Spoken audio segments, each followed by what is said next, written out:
aille vite avant que Shabbat commence. En ce 13 Nissan, l'étude quotidienne des lois du langage de Hafetz Haïm lorsqu'on entend une menace. Un cas où il est évident qu'on a l'obligation de transmettre une information péjorative sur une personne, c'est lorsque l'on entend projeter de porter préjudice à une autre personne.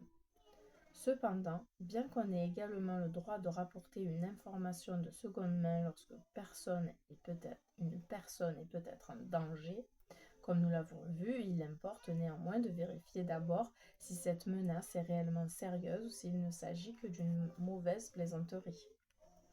La condition stipulant qu'il faut d'abord réprimander la personne en cause ne s'applique ici que si on pense qu'on peut la persuader de renoncer. Sinon, cela ne la poussera peut-être qu'à modifier ses projets pour qu'ils ne soient pas découverts. Les autres conditions sont requises ici, comme pour toutes les autres catégories de propos constructifs. On doit uniquement avoir l'intention d'éviter le préjudice, et non par exemple d'avoir le plaisir de démasquer le coupable. S'il existe une autre façon de procéder, permettant de ne pas révéler le nom du conspirateur, c'est elle qu'il faut choisir. De même, il faut s'assurer dans la mesure du possible que le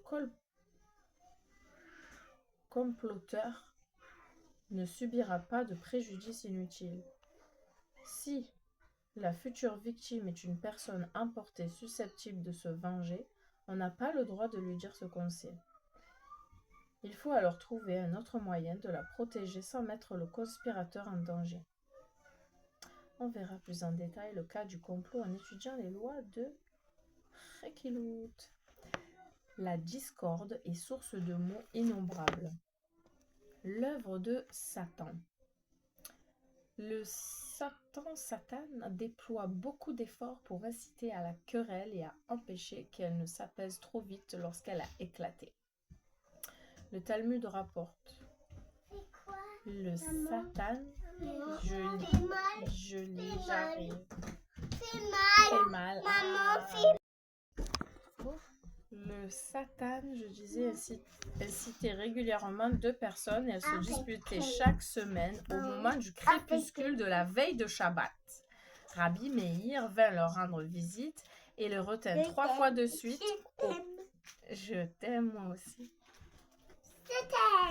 Ah, vous faites exprès pour me déconcentrer. Je vous aime. Alors, je disais, Rabbi Meir vint leur rendre visite et les retint 3 fois de suite au crépuscule jusqu'à ce qu'elles fassent la paix entre elles.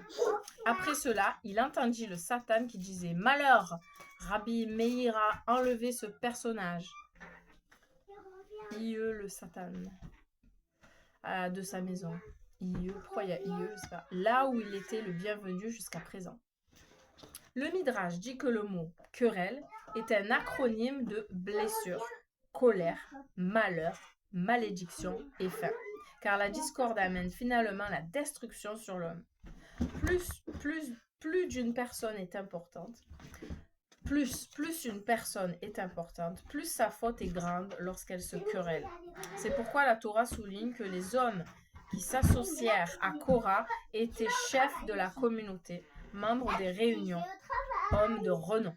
Dans Bamidbar, chapitre 16, verset 2. Shabbat Shalom. À demain soir.